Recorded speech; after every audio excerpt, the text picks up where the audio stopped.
नमस्कार मित्रांनो, मी गणेश चौधरी. शुभ सकाळ सगळ्यांना. आपणास दिसत असेल तर सूर्यदेवता जसं आता त्यांचं आगमन होतं आहे आणि मी आहे माझ्या मूळ गावात पिंपरी म्हणून माझ्या गावाचं नाव आहे.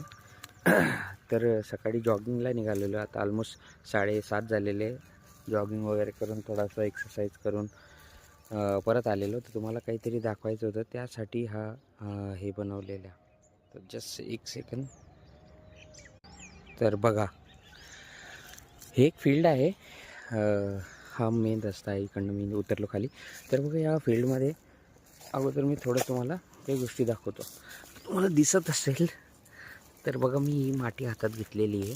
मी जस्ट हिचा रेसिड्युअल सॉईल किती आहे ते दाखवायचा प्रयत्न करत होतो तुम्हाला. आता ह्या माझ्या पूर्ण ताकदीनिशी मी या मातीला थोडंसं या जमिनीला दाबलेलं आहे. तर तुम्हाला दिसत असेल यामध्ये माती नगण्य जी आहेत ती असंख्य अशी दगडं आहेत फक्त. ओके, ही सर आपण म्हणू शकतो याला रॉकी सॉईल आहे ही.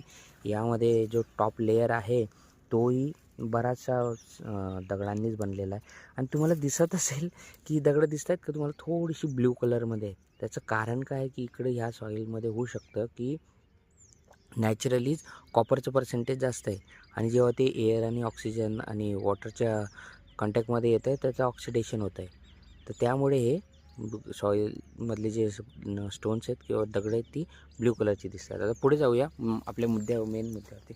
इकडे पाण्याचं भरपूर दुर्भिक्ष आहे, खूप पाण्याची कमतरता आहे. पण शेतकऱ्याची जिद्द बघा त्याने काय केलेलं आहे. तर हा आपला कदाचित अर्धा इंचीपेक्षा कमी असेल हा पाईप.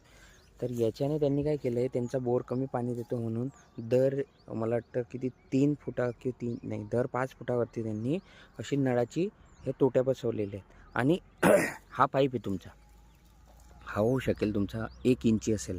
ह्या पाईपाला खाली त्यांनी मध्ये माती आणि माती तर नाही, रेती भरलेली आहे. आणि जेव्हाही ते पाणी सोडतात तर काय करतात, ह्या तोटीमधून हे पाणी इकडे खायांमध्ये सोडलं जातं. आणि ते मग काय होतं की याचा जो रूट झोन आहे या झाडाचा, त्या रूट झोनजवळ बरोबर पोचलं जातं आणि कमी पाण्यात ते झाड वाढलेलं आहे. आता मला वाटतं त्यांनी रब्बी पिकांमध्ये तूरची लागवड केली होती, ते तूरचं पीक काढून घेतलेलं आहे, त्याचं हार्वेस्टिंग झालेलं आहे. आणि बघा किती सुंदर अशी कल्पना त्यांनी अंमलात आणून त्याचं प्रॅक्टिकलचा किंवा सादरीकरण इथं केलेलं आहे. जे खूप खूप काही गोष्टी आपल्याला सांगिततात की बाबा तुमच्याकडे रिसोर्सेस कमी आहे, तुमच्याकडे क्षम्य अशी प्रॉब्लेम्स आहेत, पण त्याला तुम्ही मात करू शकता, त्याला ओव्हरकम करू शकता. बघा, आणि सर्वात महत्त्वाचा, आता हा जो तुमचा टॉप लेयर आहे हा सगळा ऑर्गॅनिक